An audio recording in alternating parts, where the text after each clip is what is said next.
Oh yeah. Oh, you know what? I'm gonna get you, Hammond, the link to the note so you can I'm looking follow at it. along. I'm looking at it. Are you in it? Okay, cool. Yeah. Thank you, Joe. You took care of that. So Joe, you always like to go first. Sure. Which anime is it this week? Yeah. It Wait. I got you one, Kurt. I saw the ad for it yesterday, and I almost sent it to Joe because this is the kind of anime I like. Started January, and it's about an administrative assistant who works at a Heroes Guild filing paperwork because she just wanted an easy job, but she's having to work all this overtime because, and I'm not kidding, this is the premise. She has to work all this overtime because the heroes aren't closing dungeons. So at night, she goes and closes the dungeon, like fights it like a hero until she gets caught by like the master hero. And it's titled, I was an administrative assistant so I could have an easy job and now I have to close dungeons or something like that. I mean, it's like so on the nose to the description. So it's not what Joe's going to watch. But I mean, it is something I'm a stupid jerk. Sorry. There's a guy with a small little wee down the street revving his truck. Joe, what is he? Okay, oddly enough, you're the only one who can hear that, so it actually makes you sound super nuts. Oh, okay. It's right, just in your head through my open window and all day. It's the little man in your head. Especially this part. Oh, all right.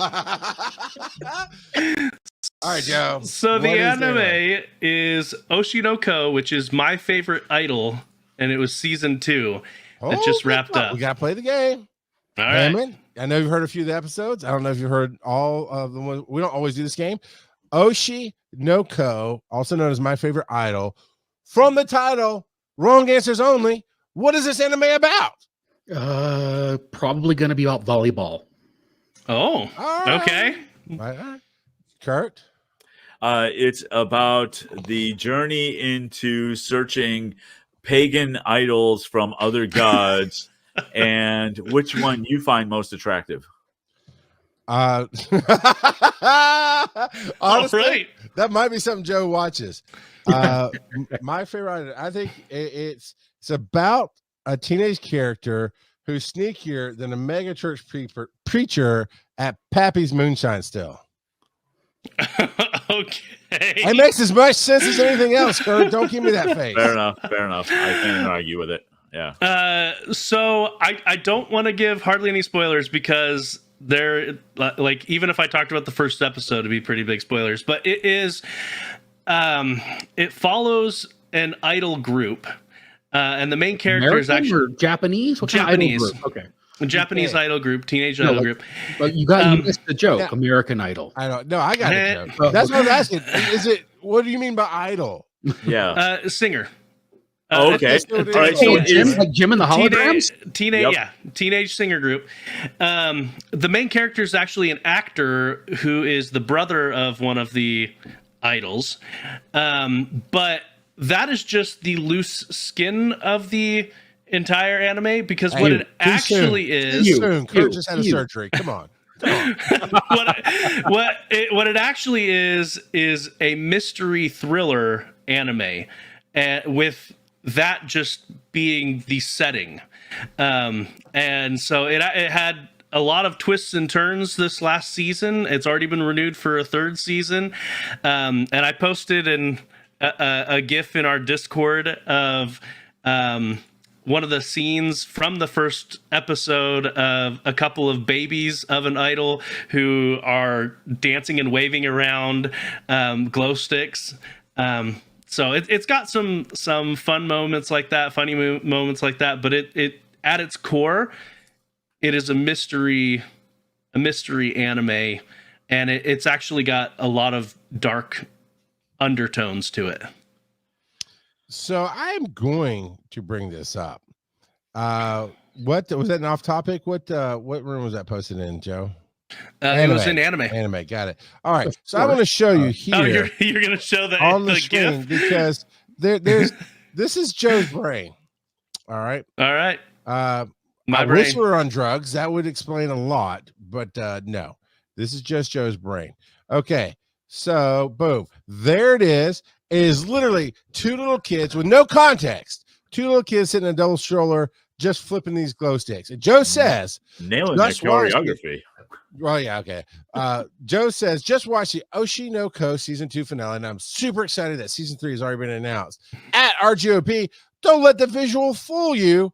This anime is actually a mystery show full of twists and intrigues. Yeah, the mystery And is then why you the kids see- know the choreography so well. Yeah, you had these little babies doing some choreography and this weird guy staring at them.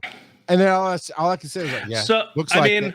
Sure. if you want a relatively mild spoiler that happens within the first little tidbit, those kids are Let me guess. They're magic kids that help them write music. they're reincarnated, and You got it. That is close. And- Close enough. and- Close enough. they were born to their favorite idol. So their mom is who they were super fans of. So they know the choreography and whatnot of her idol show. Why does the guy in front have a sneaker growing out of his armpit? I will have to look at it again and see. Oh, it's because it's the crowd behind it. Oh, that wasn't obvious. Yeah, so it's panning up to, and you end up seeing the rest of the crowd in the actual anime, just not in the GIF. But Says Bait these are switch. dangerous children. I'll just say it, Joe. You're not selling it with the one you chose. It's about mystery and intrigue, okay, and magic, and woohoo, woohoo. I mean, if you don't mind spoilers, I'll share some later off camera. Yes. I'll share some gifts I- with you that I show can some of the dark honestly say- tones. I can honestly say that I'm okay with spoilers because I know I'm not going to watch this. Well, and it's not for everyone. Like I talked to my brother about it. He's like, I gave it a try, but I dropped it. I'm like, that's fair. Your tastes can be very different from mine. That's fine, and that's okay. You know what is interesting is a lot of people will only recommend stuff they like, right? But that's fine. I can go, oh, well, let's get a broad spectrum of anime, food, games, so I get an idea of what you like to see where my values lie, and I can gauge it that way. Joe doesn't do that. Joe actually, once he gets to know you, go, I think you would like this one, and I will say every time he's advised me that, hey, I think you will actually like this one, I have liked it. Other than Steins Gate, and only because I can't, you just have to read the screen, and I It's- don't have time in my life to read the screen, but it There's looks interesting. There's a dubbed version. I'll have to look in. I was on Crunchyroll. So only I found have a the question sub. for you though, since you're an anime connoisseur for sure. Then the only ones I've watched are the ones that came out in the 70s, like Space Battleship Yamato, which turned into Star Blazers, and Gatchaman, which was Battle of the Planets, and even the Macross Robotech stuff. Those are the ones that I grew up on and liked. And there are elements of them that I still really do enjoy, but there's other elements of it, the kind of the silly faces and the wacky noises and the kind of comedic relief characters that kind of went overboard.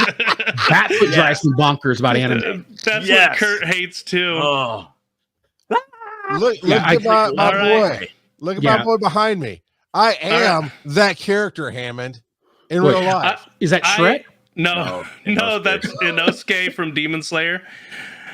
I mean, and All right, those are really donkey. the only those are really the only animes. I've also watched The Crying Freeman because I loved the movie, so I went back and did the original source material just to see what it was like. And the movie was very true to the source material, so there is that. But yeah, anime is hard because they have these, like Cowboy Bebop has this great design character that looks awesome and he's great, and then he's got the stupid cat and the kids that run around with him that ruin it.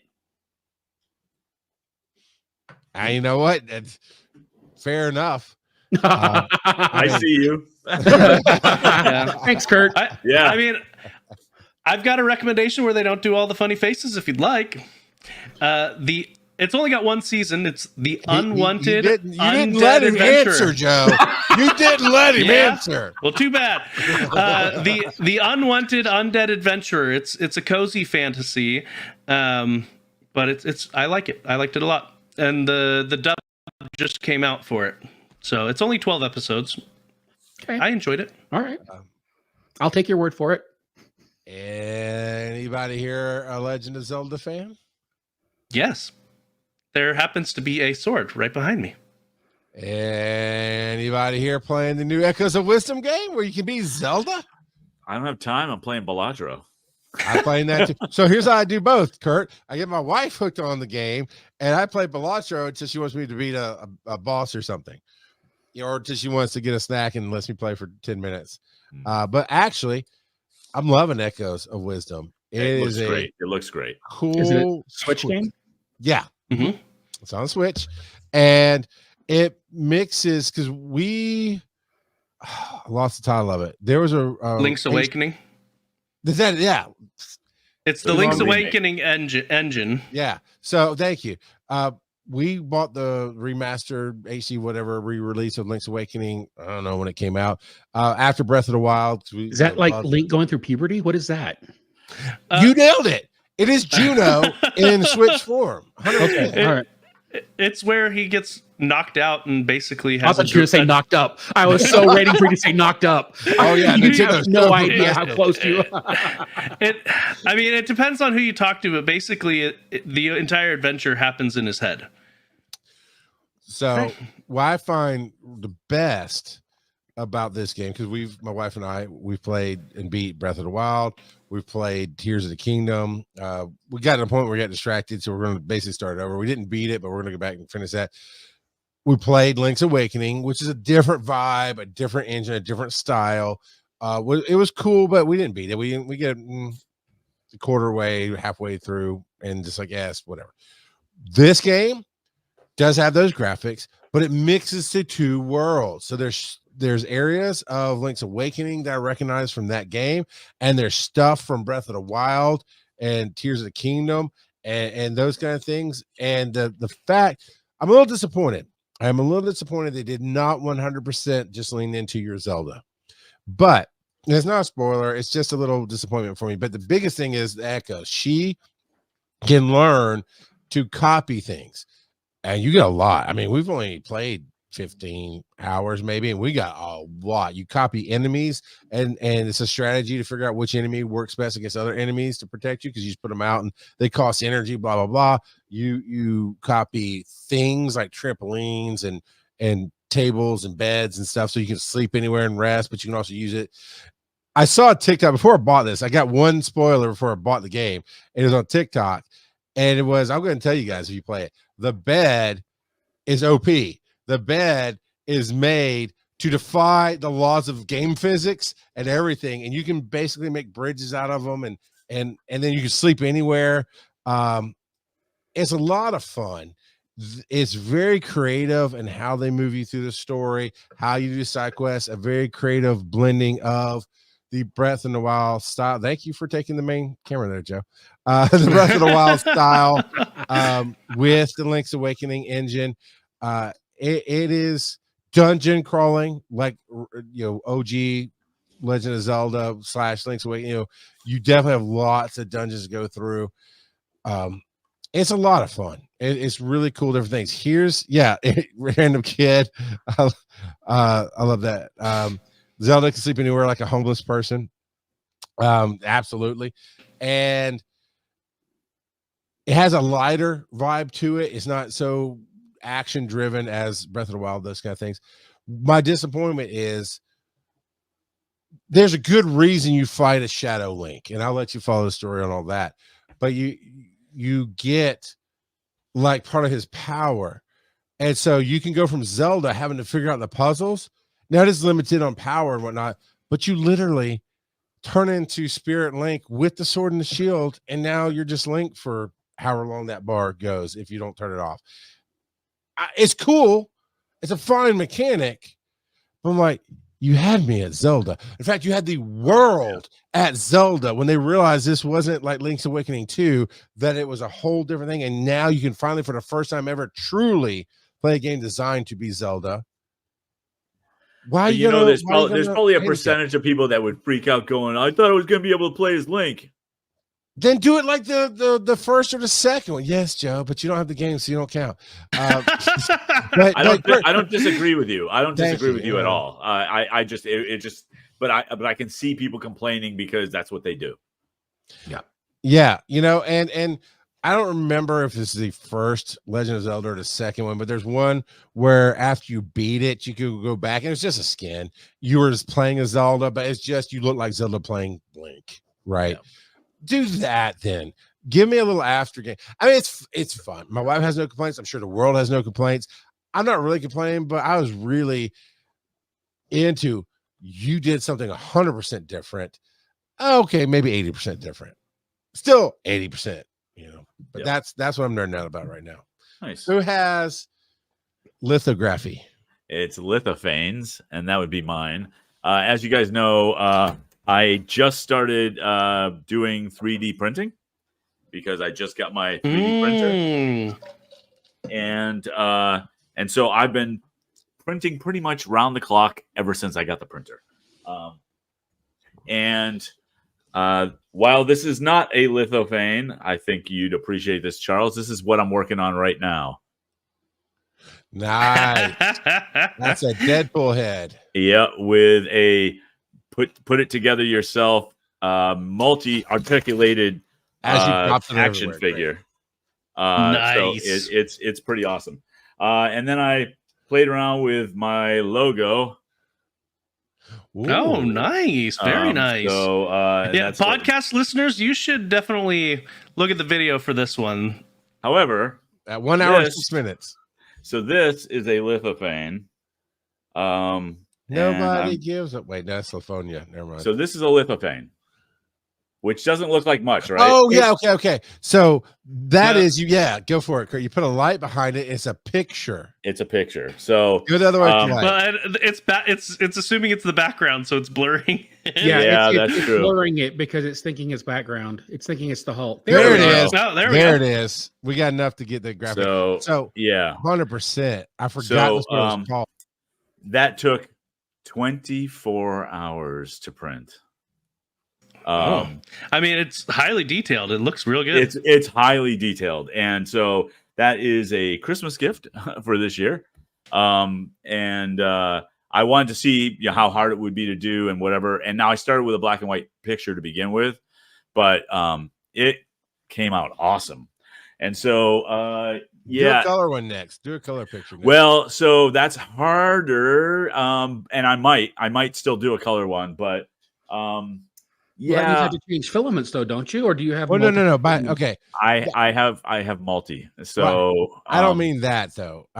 When I first got into 3D printing, I discovered the lithophanes like you're talking about. Now they've been around forever. That's when I was like, oh, that's what that is. Yep. But people had used full color, but it's still that white filament. But Yep. somehow the if you model it right, the different shades come through and it makes a weird, almost like sepia tone. Yep. Not weird, Yep. but cool sepia tone little thing. It's really nice. So one of the services I use literally has a section called "Make My Lithophane," and you Okay. upload a picture and it converts it for you. Nice. So yeah, and yeah, so the printer that I got is 4-color, and I may or may not have a filament buying problem. Yeah. Have you gone color changing metallic filament? No, but it's going to be coming. Yeah. It's on my list. Glow in the dark Yeah. filament. No, Now, that do you- also is going to be coming. Yeah. Do you have the one handy that you sent us a picture of? I don't remember what I sent you a picture of. Okay, I'll just hold up the picture. Okay. Oh yeah, Spider-Man. I actually, it's on my wall. I think that turned out fantastic with the multicolor. It was Yeah. ridiculously it good. turned out amazing. Yeah, Ah, spectacular even. spectacular even. Spectacular Yep. even, Yep. yeah. I don't Rebel. know. It seems like the superior print to me. Yeah, there you go. But yes, that came out great. And so I probably will end up doing some more superhero type things just to hang on the wall. But yeah, I'm printing a spirograph for my granddaughter right now. And I'm going to be doing a bunch of Christmas ornaments pretty soon. Nice. Yeah, I can't stop. I printed this portable shelving thing that somebody made, which is just comprised of these hexes, but then somebody made adapters for anything you can think of to connect to those hexes. It's crazy. It's an addiction. It's a problem. Yeah. Yep. Ha, no random kid. Oh, it's None random kid. It's not. Yeah. Big O Rando says Kurt is addicted to something other than Balatro. No, that's the next wall hanging he's going to have is that the Balatro logo. I just beat my first gold stake. He just plays Balatro while it's printing. Yes. So Hammond, Yeah. are you nerding out about Kurt's Lord and Savior Balatro? I don't know what Balatro is. He'll tell you. Oh, it's like a vegan. He will tell you, but we'll do So it. that's the joke. What do CrossFit vegans have a problem with is trying to figure out which one to talk to you about first. Yep. You have to know the joke to know the joke. But what are you nerding out about, Hammond? The thing is I listen to you guys and I don't. I mean, I'm watching reruns of MASH. I'm still working on, playing that thing behind me. And Hammond, come here, Hammond. Listen, this would be a perfect time to talk about how you love working on your podcast and that people. No, you've already said I don't work hard enough on it. So I didn't say you. Yeah, you did. You said my show wasn't good. My show would be better if I put more effort into it. You did say that. Is that not here's the thing, show, sir? Here's the thing. What's the thing? I've been doing Beyond the Playlist now since December of 2013. I posted a thing on Instagram, Threads, wherever, saying that I've done 733 episodes of that show now. Amazing. And I'm in a spot now where I am working with people who I never thought I'd work with. I'm doing things I never thought I'd do. I'm getting opportunities I never thought I'd have. And when I started this, I was still working, in the courts. I still had a basic, a job that seemed like just a job. And I am now doing things that, it's cool. But, as far as nerding out on things, I kind of have a wandering eye when it comes to nerdy things. I'll focus on something for a while. Like every New Year's, I tell myself that I'm going to learn some new skill. So one year I learned how to cross stitch. So all that year I was cross stitching. One year I decided I was going to make a stop motion film and learn how to do stop motion editing and backgrounds and things like that and work with miniatures. And I learned how to do that. One year was this year. What are you doing now? What are you doing right now? My thing was drawing every day for once a year. And how's that every going? day for the year. So I've been drawing one picture every day for the year. And are you enjoying it? Is it getting better? Is it my things are getting better? It's something I do for myself so that I can feel like instead of having New Year's resolutions be reductive and feel like you're punishing yourself, I go the other direction to learn something new. And so every year, that's what I do. And that's kind of what I focus on through the year. It's whatever it is. So next year, I'm actually going to document everything I'm going to start documenting things by video so that I can learn how to use Final Cut and learn how to use, motion and After Effects and things like that next year. So that's what I'm planning on doing next year. Cool. I thought I heard at some point one of your podcasts say what you're going to do new in the next year, instead of being a guest booker, you're going to turn around and book people on shows. It was something someone was trying to pressure me into, and I still am thinking about it. I mean, I don't cave to peer pressure. I mean, I'm gonna sure. No, I get that, but if it calls you his lovely lump of coal, sometimes pressure just turns into a diamond. No, that's awesome, man. In all seriousness, that I get you're living it through the year, but it's new to us that you're doing it. That's a good nerding out about that. You're pushing yourself to learn, and you're doing it. You're learning new things and new skills. I mean, to 2013, it was learning how to podcast, and Lord knows it stuck. And now that is your day job, yeah? Yeah. And so, I mean, in the cross stitch, I still cross stitch when I'm having a rough time. I'll still break out cross stitch and do inappropriate cross stitching. I've got some vulgar cross stitches hanging around the house. Nice. Oh my God. You need an Etsy store or something, man. I want to buy some of these.